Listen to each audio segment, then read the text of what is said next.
ನಿಮ್ಗೇನಾದ್ರೂ ಕೈ ಕಾಲುಗಳಲ್ಲಿ ಜುಮ್ ಬರುವಂತಹದ್ದು, ಮರಗಟ್ಟುವಂತಹದ್ದು, ಪಿನ್ ತಗೊಂಡು ಚುಚ್ಚಿದಾಗ ಆಗುವಂತಹದ್ದು, ಉರಿ ಬರುವಂತಹದ್ದು, ರಾತ್ರಿ ನಿದ್ದೆನೆ ಬರಲ್ಲ, ಈ ಎಲ್ಲಾ ಸಮಸ್ಯೆಗಳು ಆಗ್ತಾ ಇದೆಯಾ?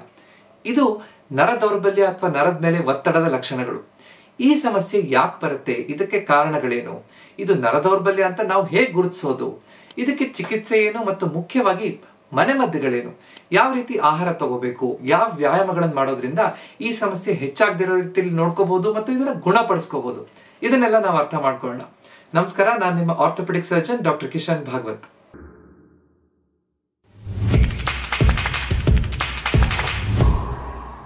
ನರಮಂಡಲ, ನರ್ವಸ್ ಸಿಸ್ಟಮ್ ಹೇಗಿರುತ್ತೆ ಅಂತ ನಾವು ಅರ್ಥ ಮಾಡ್ಕೋಬೇಕು. ಮೆದುಳಿಂದ ನರಗಳೆಲ್ಲ ಸೇರಿ ಸ್ಪೈನಲ್ ಕಾರ್ಡ್ ಮುಖಾಂತರ ಕುತ್ತಿಗೆಯಿಂದ ಕೈಗಳಿಗೆ ಮತ್ತು ಸೊಂಟದಿಂದ ಕಾಲಿಗೆ ಹೋಗ್ತಾ ಇರುತ್ತೆ. ಇದರಲ್ಲಿ ಸರಿಯಾಗಿ ಸಿಗ್ನಲ್ ಹೋಗಿ ಬರ್ತಾ ಇದ್ರೆ ಯಾವುದೇ ರೀತಿ ಸಮಸ್ಯೆ ಇರೋದಿಲ್ಲ. ಯಾವಾಗ ಇದರಲ್ಲಿ ಏರ್ಪೇರ್ ಆಗುತ್ತೋ, ತೊಂದರೆ ಆಗುತ್ತೋ, ಅವಾಗ ಆ ಭಾಗಕ್ಕೆ ಮರಗಟ್ಬಿಡುತ್ತೆ, ನಮ್ನೆಸ್ ಆಗುತ್ತೆ. ಆ ಭಾಗ ಜವ್ ಹಿಡಿದ್ಬಿಟ್ಟಿದೆ, ಡಾಕ್ಟ್ರೇ ನನಗೆ ಮುಟ್ಟಿದ್ದೆ ಗೊತ್ತಾಗ್ತಾ ಇಲ್ಲ, ಈ ಭಾಗ ಸತ್ತೋಗ್ಬಿಟ್ಟಿದೇನೋ ಅನ್ನೋಂಥ ಭಾವನೆ ಇದೆ ಅಂತ ಹೇಳ್ತಿರ್ತಾರೆ. ಅದೇ ರೀತಿ ಕೆಲವೊಬ್ಬರಿಗೆ ಟಿಂಗ್ಲಿಂಗ್ ಅಥವಾ ಚುಚ್ಚಿದಾಗ ಆಗುವಂತಹದ್ದು, ಅಲ್ಲಿ ಪಿನ್ ತಗೊಂಡು ಚುಚ್ಚಿದಾಗ ಆಗ್ತಾ ಇದೆ, ಬೆಂಕಿ ಉರಿದಾಗ ಆಗ್ತಾ ಇದೆ, ಇವೆಲ್ಲವೂ ಕೂಡ ನರದ ಆ ಸಂಚಾರದಲ್ಲಿ ಏರುಪೇರು ಆದಾಗ ಆಗುವಂತಹ ಕಾಣಿಸ್ಕೊಳ್ಳುವಂತಹ ಲಕ್ಷಣಗಳು. ಇದಕ್ಕೆ ಕಾರಣಗಳೇನು ಅಂತ ನೋಡೋಣ. ಮೊಟ್ಟ ಮೊದಲನೇದು ನರ್ವ್ ಕಂಪ್ರೆಷನ್, ನರಗಳ ಮೇಲೆ ಒತ್ತಡ. ಹಸ್ತಕ್ಕೆ ಬರುವಂತಹ ನರದ ಮೇಲೆ ಒತ್ತಡ ಬಂದ್ರೆ ಕಾರ್ಪಲ್ ಟನಲ್ ಸಿಂಡ್ರೋಮ್ ಅಂತ ಹೇಳ್ತೀವಿ. ಮಣಿಕಟ್ಟಿನ ಮುಖಾಂತರ ಹೋಗ್ತಾ ಇರುವಂತಹ ಮೀಡಿಯನ್ ನರ್ವ್ ಅನ್ನುವಂತಹ ನರದ ಮೇಲೆ ಒತ್ತಡ ಬಿದ್ದಾಗ, ಅದು ಹಲವಾರು ಕಾರಣಕ್ಕಾಗಿರ್ಬೋದು. ರಿಪಿಟೇಟಿವ್ ಸ್ಟ್ರೆಸ್, ಮೂವ್ಮೆಂಟ್ ಮಾಡ್ತಾ ಇದ್ದಾಗ, ಥೈರಾಯ್ಡ್ ಸಮಸ್ಯೆ ಇದ್ದಾಗ, ಬೇರೆ ಸಮಸ್ಯೆಗಳಿದ್ದಾಗ ಆ ಒತ್ತಡ ಬಂದ್ರೆ ನಮ್ಮ ಹೆಬ್ಬೆಟ್ಟು, ತೋರ್ಬೆರಳು, ಮಧ್ಯದ ಬೆರಳು, ಅರ್ಧ ಭಾಗದ ಉಂಗುರದ ಬೆರಳಿಗೆ ಹೋಗುವಂತಹ ನರಗಳಿಗೆ ಒತ್ತಡ ಬೀಳುತ್ತೆ. ಆವಾಗ ಅಲ್ಲಿ ಜುಮ್ ಬರೋದು, ಈ ರೀತಿ ತೊಂದರೆಗಳಾಗುವಂತ ಸಾಧ್ಯತೆ ಇರುತ್ತೆ. ಅದೇ ನಮ್ಮ ಕಿರಿಬೆರಳು ಮತ್ತು ಉಂಗುರದ ಅರ್ಧ ಭಾಗ ಬೆರಳಿಗೆ ಒತ್ತಡ ಬಿದ್ದಾಗ ಅಲ್ನಾರ್ ನರ್ವ್ ಅಂತ ಆ ನರ ಒತ್ತಡ ಬೀಳುತ್ತೆ. ಇದಕ್ಕೆ ಗಯನ್ಸ್ ಕೆನಾಲ್ ಸಿಂಡ್ರೋಮ್ ಅಂತ ಹೇಳ್ತೀವಿ. ಇದೇ ರೀತಿ ಪಾದಕ್ಕೆ ಹೋಗುವಂತಹ ನರದ ಮೇಲೆ ಒತ್ತಡ ಬಿದ್ದರೆ ಟಾರ್ಸಲ್ ಟನಲ್ ಸಿಂಡ್ರೋಮ್ ಅಂತ ಹೇಳ್ತೀವಿ. ಹಲವಾರು ಈ ಪೆರಿಫೆರಲ್ ನರ್ವ್ಗಳು, ನರಗಳ ಮೇಲೆ ಬೇರೆ ಬೇರೆ ಕಡೆ ಒತ್ತಡ ಬಿದ್ದಾಗ ಎಂಟ್ರಾಪ್ಮೆಂಟ್ ಸಿಂಡ್ರೋಮ್ ಅಂತ ಹೇಳ್ತೀವಿ. ಆ ಭಾಗದಲ್ಲಿ ಒತ್ತಡ ಇದೆ, ಅದು ಫ್ರೀ ಆಗೋ ರೀತಿಯಲ್ಲಿ ನಾವು ಚಿಕಿತ್ಸೆ ಕೊಟ್ಟಾಗ ಆ ಸಮಸ್ಯೆಗಳು ಕಡಿಮೆ ಆಗ್ತಾ ಬರುತ್ತೆ. ಎರಡನೇ ಮುಖ್ಯವಾದಂತಹ ಕಾರಣ ಪೆರಿಫೆರಲ್ ನ್ಯೂರೋಪತಿ ಅಂತ. ಮುಖ್ಯವಾಗಿ ಇದು ಡಯಾಬಿಟಿಸ್, ಸಕ್ಕರೆ ಕಾಯಿಲೆ ಇರುವಂತಹವರಲ್ಲಿ ಹೆಚ್ಚು. ಸಕ್ಕರೆ ರಕ್ತದಲ್ಲಿ ತುಂಬಾ ಜಾಸ್ತಿ ಇದೆ ಅಂತಿದ್ದಾಗ ನರದ ಸಮಸ್ಯೆ ಹೆಚ್ಚಾಗ್ತಾ ಬರುತ್ತೆ. ಇದು ಹೆಚ್ಚು ಕಾಣಿಸ್ಕೊಳ್ಳುವಂತಹದ್ದು ನಮ್ಮ ದೇಹದಲ್ಲಿರುವಂತಹ ಅತಿ ಉದ್ದ ನರ, ಅಂದ್ರೆ ಪಾದಕ್ಕೆ ಹೋಗುವಂತಹ ನರ ಮತ್ತು ಬೆರಳುಗಳಿಗೆ ಬರುವಂತಹ ನರ. ಅಲ್ಲಿ ಚುಚ್ಚಿದಾಗಿ ಪಿನ್ಸ್ ಅಂಡ್ ನೀಡಲ್ಸ್, ಅಂದ್ರೆ ಪಿನ್ ತಗೊಂಡು ಚುಚ್ಚಿದಾಗ ಆಗುತ್ತೆ, ಉರಿ ಬರುತ್ತೆ, ರಾತ್ರಿ ನಿದ್ದೆ ಬರಲ್ಲ, ನನಗೆ ಚಪ್ಪಲ್ ಹಾಕಿದ್ದು ಬಿದ್ದು ಹೋಗ್ತಾ ಇದೆ, ಈ ರೀತಿ ಆಗುವಂತಹದ್ದು ಪೆರಿಫೆರಲ್ ನ್ಯೂರೋಪತಿ ಲಕ್ಷಣಗಳು. ಇದು ಹಲವಾರು ವಿಟಮಿನ್ ಡಿಫಿಷಿಯನ್ಸಿಗಳು, ವಿಟಮಿನ್ಗಳು ನಮ್ಮ ಆಹಾರದಲ್ಲಿ ಕಡಿಮೆ ಆದಾಗ ಕಾಣಿಸ್ಕೊಳ್ಳುತ್ತೆ. ವಿಟಮಿನ್ B12 ಕಡಿಮೆ ಆದಾಗ, ವಿಟಮಿನ್ B1, B6 ವಿಟಮಿನ್ಗಳು ಕಡಿಮೆ ಆದಾಗೂ ಕೂಡ ಈ ರೀತಿ ಸಮಸ್ಯೆಗಳು ಬರಬಹುದು. ಆಲ್ಕೋಹಾಲ್, ಮದ್ಯಪಾನ ಹೆಚ್ಚು ಮಾಡೋರಲ್ಲೂ ಕೂಡ ಕೆಲವೊಂದು ಈ ಪೋಷಕಾಂಶಗಳು ಕಡಿಮೆ ಆಗೋದ್ರಿಂದ ಮತ್ತು ಅದು ಡೈರೆಕ್ಟ್ ಆಗಿ ನರಗಳ ಮೇಲೆ ತೊಂದರೆ ಬೀರೋದ್ರಿಂದ ಕೂಡ ಈ ಸಮಸ್ಯೆಗಳು ಬರಬಹುದು. ಆಲ್ಕೋಹಾಲ್ ಹೆಚ್ಚಿಗೆ ಕುಡಿಯುವಂತವರಲ್ಲೂ ಕೂಡ ಈ ಕೈ ಕಾಲು ಮರಗಟ್ಟುವಂತಹ ಸಾಧ್ಯತೆ ಹೆಚ್ಚಿರುತ್ತೆ ಅಂತ ನಾವು ಹೇಳ್ಬೋದು. ಮೂರನೇದು ಸರ್ಕ್ಯುಲೇಟರಿ ಪ್ರಾಬ್ಲಮ್ಸ್ ಗಳಿದ್ದಾಗ, ಅಂದ್ರೆ ರಕ್ತ ಸಂಚಾರದ ತೊಂದರೆಗಳು. ಪೆರಿಫೆರಲ್ ವ್ಯಾಸ್ಕುಲರ್ ಡಿಸೀಸ್ ಅಂತ ಹೇಳ್ತೀವಿ. ಪಾದಗಳಿಗೆ ಅಥವಾ ಕೈಗಳಿಗೆ ಹೋಗುವಂತಹ ರಕ್ತನಾಳದಲ್ಲಿ ಬ್ಲಾಕ್ ಆದ್ರೆ, ಅಥೆರೋಸ್ಕ್ಲೆರೋಸಿಸ್, ಒಳಗಡೆ ಇರುವಂತಹ ಕೊಬ್ಬಿನಂಶ ಹೋಗಿ ಅದ್ರಲ್ಲಿ ಕುತ್ಕೊಂಡ್ಬಿಡ್ತು, ಪೈಪ್ ಸಣ್ಣ ಆಗ್ಬಿಡ್ತು ಅಂದ್ರೆ ರಕ್ತ ಸಂಚಾರ ಆಗೋದಿಲ್ಲ. ಆತರ ಆದ್ರೆ, ಅಥವಾ ತಂಬಾಕು ಸೇವನೆ ಹೆಚ್ಚು ಮಾಡುವಂತವ್ರಲ್ಲಿ, ಬಿಡಿ ಸಿಗರೇಟ್ ಹೆಚ್ಚು ಸೇದುವಂತವ್ರಲ್ಲಿ ಅಲ್ಲಿಗೆ ರಕ್ತ ಸಂಚಾರ ಪಾದಕ್ಕೆ ಹೋಗ್ತಾ ಇಲ್ಲ, ಕೈಗಳಿಗೆ ಹೋಗ್ತಾ ಇಲ್ಲ, ಅವಾಗ ಈ ರೀತಿ ಸಮಸ್ಯೆ ಆಗುವಂತ ಸಾಧ್ಯತೆ ಇರುತ್ತೆ. ರೇನಾಲ್ಡ್ಸ್ ಫಿನಾಮಿನನ್ ಅಂತ ಹೇಳ್ತೀವಿ. ಅಂದ್ರೆ ನೀವು ನೋಡಿರ್ಬೋದು, ಕೆಲವೊಬ್ಬರಿಗೆ ಈ ತಣ್ಣೀರಲ್ಲಿ ಕೈ ಇಟ್ರೆ ಕೈಯೆಲ್ಲ ನೀಲಿ ಆಗ್ಬಿಡುತ್ತೆ, ಅಲ್ಲಿರೋ ರಕ್ತನಾಳ ಸಣ್ಣ ಆಗ್ಬಿಡುತ್ತೆ, ಅವಾಗ ಕೂಡ ಈ ಸಮಸ್ಯೆ ಕಾಣಿಸ್ಕೋಬಹುದು. ನಾಲ್ಕನೇದು ಕೆಲವೊಂದು ಇನ್ಫೆಕ್ಷನ್ ಗಳಿದ್ದಾಗ ಮತ್ತು ಇನ್ಫ್ಲಮೇಟರಿ ಡಿಸೀಸಸ್ ಅಲ್ಲಿ. ಇನ್ಫೆಕ್ಷನ್ ಅಂದ್ರೆ ಸರ್ಪು ಸುತ್ತು ಅಂತ ನೀವು ಕೇಳಿರ್ಬೋದು. ವೆರಿಸೆಲ್ಲಾ ಜಾಸ್ಟರ್ ಅಂತ ವೈರಸ್ ಇನ್ಫೆಕ್ಷನ್ ಆದಾಗ ಆ ನರ ಎಲ್ಲೆಲ್ಲಿ ಹೋಗುತ್ತೋ ಅಲ್ಲಿ ಈ ರೀತಿ ಜುಮ್ ಬರುವಂತಹದ್ದು, ಮರಗಟ್ಟುವಂತಹ ಸಾಧ್ಯತೆ, ಒಳಗಡೆ ಉರಿ ಬರುವಂತಹ ಸಾಧ್ಯತೆ ಇರುತ್ತೆ. ಅಷ್ಟು ಅಲ್ಲದೇನೆ ಕೆಲವೊಂದು ಆಮವಾತ, ರುಮಟಾಯ್ಡ್ ಆರ್ಥರೈಟಿಸ್, ಈ ರೀತಿ ಇನ್ಫ್ಲಮೇಟರಿ ಕಂಡೀಷನ್ಸ್ ಗಳಲ್ಲೂ ಕೂಡ ನರದ ಮೇಲೆ ಒತ್ತಡ ಬಂದು ಕೈಕಾಲು ಜುಮ್ ಬರುವಂತ ಸಾಧ್ಯತೆ ಇರುತ್ತೆ. ಐದನೇದು ಮತ್ತು ಕೊನೆಯದು ಕೆಲವೊಂದು ಏಟ್ ಬಿದ್ದಾಗ, ಟ್ರಾಮಾ ಮತ್ತು ಇಂಜುರಿ, ಏಟ್ ಬಿದ್ದಾಗ, ಫ್ರಾಕ್ಚರ್ ಆದಾಗ, ಅಲ್ಲಿ ಡಿಸ್ಲೊಕೇಶನ್ ಆದಾಗ ಆ ಭಾಗದಲ್ಲಿ ನರದ ಮೇಲೆ ಒತ್ತಡ ಬೀಳುತ್ತೆ. ಕೇವಲ ಮೂಳೆ ಮಾತ್ರ ಮುರಿಯಲ್ಲ, ಅಲ್ಲಿರುವಂತಹ ರಕ್ತನಾಳ ನರದ ಮೇಲೂ ಕೂಡ ಒತ್ತಡ ಬಿದ್ದಿರುತ್ತೆ. ಆವಾಗ ಈ ರೀತಿ ಜುಮ್ ಬರುವಂತ ಸಾಧ್ಯತೆ ಕೆಲವರಲ್ಲಿ ಕಾಣಿಸ್ಕೋಬಹುದು. ಡಯಾಗ್ನೋಸಿಸ್, ಈ ಸಮಸ್ಯೆಯನ್ನ ಗುರುತಿಸೋದು ಹೇಗೆ, ಯಾವ ರೀತಿ ಇದೆ, ಯಾವಾಗ ಹೆಚ್ಚಾಗುತ್ತೆ, ಯಾವಾಗ ಕಡಿಮೆ ಆಗುತ್ತೆ, ಈ ರೀತಿ ಸರಿಯಾದ ಹಿಸ್ಟ್ರಿಯನ್ನ ತಗೊಳ್ಳೋದ್ರಿಂದ ಮತ್ತು ಸರಿಯಾದ ನ್ಯೂರಾಲಜಿಕಲ್ ಎಕ್ಸಾಮಿನೇಷನ್ ಅಂದ್ರೆ ಡಾಕ್ಟರ್ ಹತ್ರ ಹೋದಾಗ ನರಗಳು ಹೇಗೆ ಕೆಲಸ ಮಾಡ್ತಾ ಇದೆ, ಮಾಂಸಖಂಡಗಳು ಕೀಲ್ಗಳು ಹೇಗೆ ಕೆಲಸ ಮಾಡ್ತಾ ಇದೆ, ನರದಲ್ಲಿ ಎಷ್ಟು ಸರಿಯಾಗಿ ಸಂಚಾರ ಆಗ್ತಾ ಇದೆ ಅಂತ ಟೆಸ್ಟ್ ಮಾಡೋದ್ರಿಂದನೂ ಕೂಡ ಈ ಸಮಸ್ಯೆಯನ್ನ ನಾವು ಸರಿಯಾಗಿ ನಿಖರವಾಗಿ ಡಯಾಗ್ನೋಸಿಸ್ ಮಾಡಬಹುದು. ಅದಲ್ಲದೆ ಕೆಲವೊಮ್ಮೆ ಇದನ್ನ ಡಯಾಗ್ನೋಸಿಸ್ ಸಪೋರ್ಟ್ ಮಾಡಕ್ಕೆ ಕೆಲವೊಂದು ಟೆಸ್ಟ್ ಗಳನ್ನ ಮಾಡುವಂತಹ ಅವಶ್ಯಕತೆ ಇರುತ್ತೆ. ನರ್ವ್ ಕಂಡಕ್ಷನ್ ಸ್ಟಡೀಸ್ ಅಂತ ಹೇಳ್ತೀವಿ, ಅಂದ್ರೆ ನರದಲ್ಲಿ ಕರೆಂಟ್ ಎಷ್ಟು ಸರಿಯಾಗಿ ಪಾಸ್ ಆಗ್ತಾ ಇದೆ. ಎಲೆಕ್ಟ್ರೋಮಯೋಗ್ರಫಿ ಅಂತ ಹೇಳ್ತೀವಿ, ಅಂದ್ರೆ ಮಾಂಸಖಂಡದಲ್ಲಿ ಹೇಗೆ ಸರಿಯಾಗಿ ಮಾಂಸಖಂಡ ಕೆಲಸ ಮಾಡ್ತಾ ಇದೆಯಾ ಅಂತ ನೋಡೋದಕ್ಕೆ. ಅದಲ್ಲದೆ ಕೆಲವೊಮ್ಮೆ MRI ಸ್ಕ್ಯಾನಿಂಗ್ ಅವಶ್ಯಕತೆ ಬೀಳುತ್ತೆ. ಈ ಡಿಸ್ಕ್ ಸಮಸ್ಯೆ ಇದ್ದಾಗ, ನರದ ಮೇಲೆ ಒತ್ತಡ ಇದೆ, ಕಾಲಿಗೆ ಸೆಳೆತ ಬರ್ತಾ ಇದೆ, ಎಲ್ಲಿದೆ ಅಂತ ನೋಡೋದಕ್ಕೆ ಈ MRI ಸ್ಕ್ಯಾನಿಂಗ್ ಕೂಡ ಅವಶ್ಯಕತೆ ಬೀಳುತ್ತೆ. ಈ ರೀತಿ ಮಾಡಿದ ನಂತರ ಯಾವ ನರ ಎಲ್ಲಿ ಒತ್ತಿದೆ ಅಂತ ತಿಳ್ಕೊಂಡು ನಂತರ ಚಿಕಿತ್ಸೆಯನ್ನ ಮುಂದುವರಿಸ್ತಾ ಹೋಗ್ಬೋದು. ಚಿಕಿತ್ಸೆ ಅಂದ್ರೆ ಏನೇನಿರುತ್ತೆ? ಮುಖ್ಯವಾಗಿ ಜೀವನ ಶೈಲಿಯನ್ನ ಬದಲಾವಣೆ ಮಾಡ್ಕೋಬೇಕು. ಜೀವನ ಶೈಲಿ ಬದಲಾವಣೆಯಲ್ಲಿ ನಮ್ಮ ತೂಕವನ್ನ ಕಡಿಮೆ ಮಾಡಬೇಕು. ತೂಕ ಕಡಿಮೆ ಮಾಡಿದ ತಕ್ಷಣ ಸಹಜವಾಗಿ ನರಗಳ ಮೇಲೆ ಒತ್ತಡ ಬೀಳುವಂತ ಸಾಧ್ಯತೆ ಕಡಿಮೆ ಆಗ್ತಾ ಬರುತ್ತೆ. ಸರಿಯಾದ ರೀತಿಯಲ್ಲಿ ನಾವು ಸ್ಟ್ರೆಚಿಂಗ್ ವ್ಯಾಯಾಮಗಳನ್ನ ಮಾಡೋದ್ರಿಂದ, ಕೀಲುಗಳನ್ನ ಸರಿಯಾಗಿ ಮೂವ್ಮೆಂಟ್ ಮಾಡಿ ಇಟ್ಕೊಳ್ಳೋದ್ರಿಂದ ಈ ನರಗಳ ಮೇಲೆ ಒತ್ತಡ ಬೀಳದೇ ಇರೋ ರೀತಿಯಲ್ಲಿ ನೋಡ್ಕೋಬಹುದು, ಬಿದ್ದಿರೋದನ್ನು ಕೂಡ ಕಡಿಮೆ ಮಾಡ್ಕೋಬಹುದು. ಸರಿಯಾದ ರೀತಿಯಲ್ಲಿ ವ್ಯಾಯಾಮಗಳನ್ನ ನಾವು ಮಾಡಬೇಕು. ಸರಿಯಾದ ಜೀವನ ಶೈಲಿಯನ್ನ ನಾವು ಅಳವಡಿಸ್ಕೋಬೇಕು. ಕೂತ್ಕೊಂಡು ಏಳ್ಬೇಕಾದ್ರೆ, ಮುಂದೆ ಬಗ್ಗಿ ಭಾರ ಎತ್ತಬೇಕಾದ್ರೆ ಕೂತ್ಕೊಳ್ಳುವಂತಹ ಕುರ್ಚಿಯನ್ನ, ಸರಿಯಾದ ಎರ್ಗೋನಾಮಿಕ್ ಕುರ್ಚಿಯನ್ನ ಇಟ್ಕೊಳ್ಳುವಂತಹದ್ದು, ಸರಿಯಾದ ಟೆಕ್ನಿಕಲ್ಲಿ ನಾವು ನಡೆಯುವಂತಹದ್ದು, ಓಡುವಂತಹದ್ದು, ಜಂಪ್ ಮಾಡುವಂತಹದ್ದು, ಭಾರ ಎತ್ತುವಂತಹದ್ದು, ಈ ರೀತಿಯಾಗಿ ಸರಿಯಾಗಿ ನಾವು ಭಂಗಿಯನ್ನ ಕಾಪಾಡಿಕೊಂಡಾಗ ನರಗಳ ಮೇಲೆ ಒತ್ತಡ ಕಡಿಮೆ ಆಗುತ್ತೆ. ಇರೋದನ್ನು ಕೂಡ ನಾವು ಸರಿಯಾಗಿ ಬೇಗ ಸರಿಪಡಿಸ್ಕೋಬಹುದು. ನಂತರ ಚಿಕಿತ್ಸೆ, ಟ್ರೀಟ್ಮೆಂಟ್, ಡಾಕ್ಟರ್ ಹತ್ರ ಹೋಗಿ ಈ ತರ ಸಮಸ್ಯೆ ಇದೆ ಅಂತ ಇದ್ದಾಗ ಏನೇನು ಔಷಧಿಗಳನ್ನ ಕೊಡ್ತೀವಿ. ಮುಖ್ಯವಾಗಿ ಆ ಒಳಗಡೆ ನರದ ನೋವನ್ನ ಕಡಿಮೆ ಮಾಡ್ಲಿಕ್ಕೆ ಕೆಲವೊಂದು ಔಷಧಿಗಳನ್ನ ಕೊಡ್ಬೇಕಾಗತ್ತೆ. ಒಳಗಡೆ ಇರುವಂತಹ ಉರಿಯೂತವನ್ನ ಕಡಿಮೆ ಮಾಡ್ಲಿಕ್ಕೆ ಕೆಲವೊಂದು ಔಷಧಿಯನ್ನ ಕೊಡ್ಬೇಕಾಗತ್ತೆ.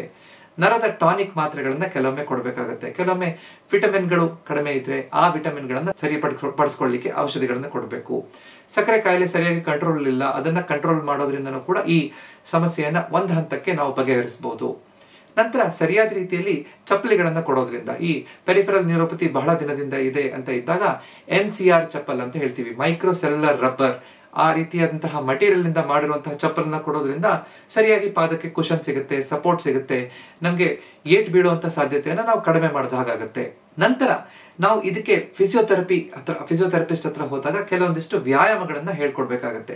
ಕಾರ್ಪಲ್ ಟನಲ್ ಸಿಂಡ್ರೋಮ್ ಇದೆ, ಟಾರ್ಸಲ್ ಟನಲ್ ಸಿಂಡ್ರೋಮ್ ಇದೆ ಅಂದ್ರೆ ಅದಕ್ಕೆ ಬೇಕಾಗಿರುವಂತಹ ಕೆಲವೊಂದು ವ್ಯಾಯಾಮಗಳನ್ನ ಹೇಳ್ಕೊಡ್ತೀವಿ. ಆ ವ್ಯಾಯಾಮಗಳನ್ನ ಮಾಡೋದ್ರಿಂದ ಆ ನರದ ಮೇಲೆ ಒತ್ತಡ ಕಡಿಮೆ ಆಗುತ್ತೆ.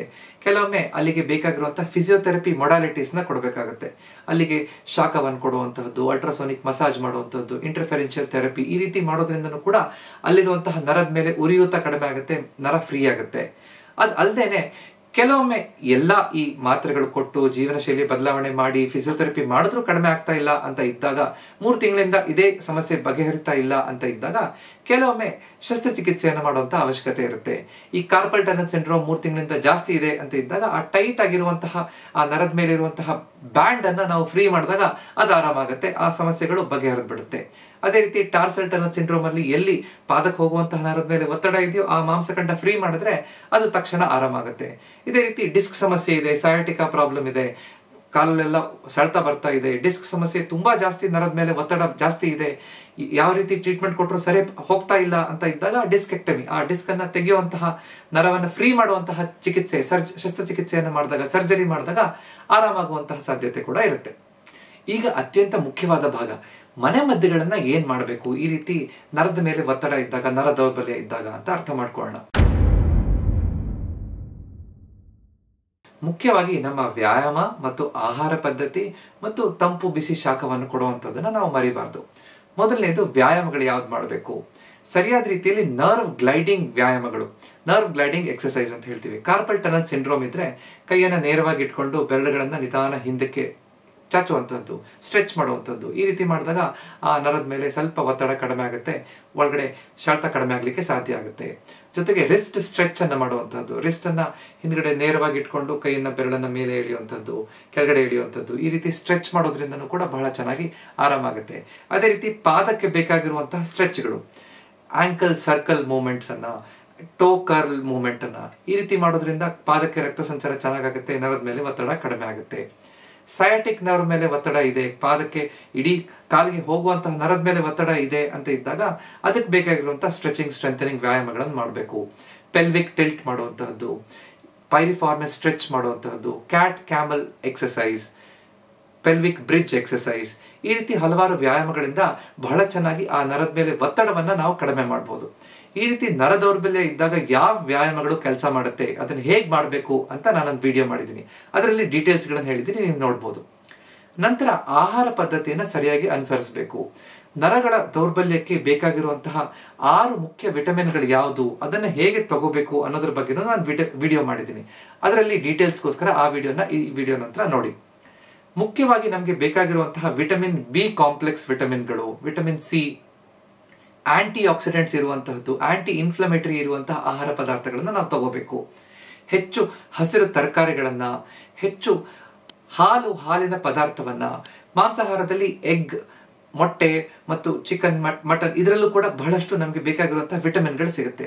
ಮಾಂಸಾಹಾರ ತಗೋತಾ ಇಲ್ಲ ಅಂತ ಇದ್ದಾಗ ವಿಟಮಿನ್ B12 ಸಪ್ಲಿಮೆಂಟ್ಸ್ ಗಳನ್ನ ತಗೊಳ್ಳುವಂತಹದ್ದು, ಈ ರೀತಿ ಮಾಡೋದ್ರಿಂದ ನಮ್ಮ ಆಹಾರದಲ್ಲಿ ಬೇಕಾಗಿರುವಂತಹ ವಿಟಮಿನ್ಗಳನ್ನ ನಾವು ನರಕ್ಕೆ ಸರಿಯಾದ ರೀತಿಯಲ್ಲಿ ಸಪೋರ್ಟ್ ಅನ್ನ ಕೊಡ್ಲಿಕ್ಕೆ ಸಾಧ್ಯ ಆಗುತ್ತೆ.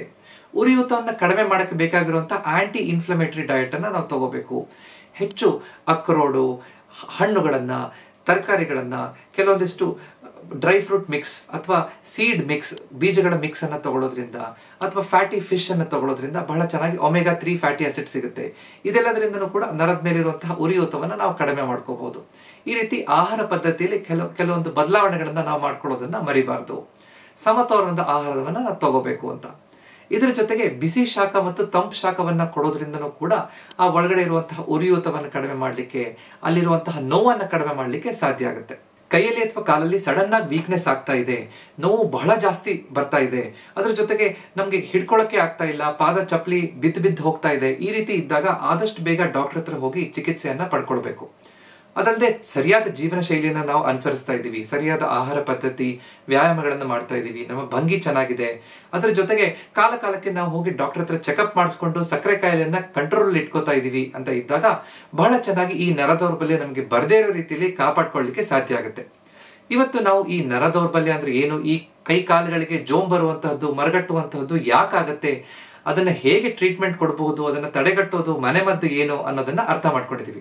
ಈ ವಿಡಿಯೋ ನಿಮ್ಗೆ ಇಷ್ಟ ಆಗಿದ್ರೆ ದಯವಿಟ್ಟು ಇದನ್ನ ಲೈಕ್ ಮಾಡಿ ಮತ್ತು ನಿಮ್ಮ ಅಕ್ಕಪಕ್ಕದವ್ರ ಜೊತೆ ಇದನ್ನ ಹಂಚ್ಕೊಡಿ. ಇದೇ ರೀತಿಯಾದಂತಹ ಹೆಚ್ಚಿನ ವಿಡಿಯೋಗಳನ್ನ ನೋಡ್ಬೇಕು ಅಂದ್ರೆ ನನ್ನ ಚಾನೆಲ್ ನ ಸಬ್ಸ್ಕ್ರೈಬ್ ಮಾಡಿ. ಯಾಕಂದ್ರೆ ನಮ್ಮ ಆರೋಗ್ಯ ನಮ್ಮ ಕೈಯಲ್ಲಿದೆ, ಅದನ್ನ ಸರಿಯಾಗಿ ಇಟ್ಕೊಳ್ಳೋದು ನಮ್ಮ ಕರ್ತವ್ಯ. ನಮಸ್ಕಾರ.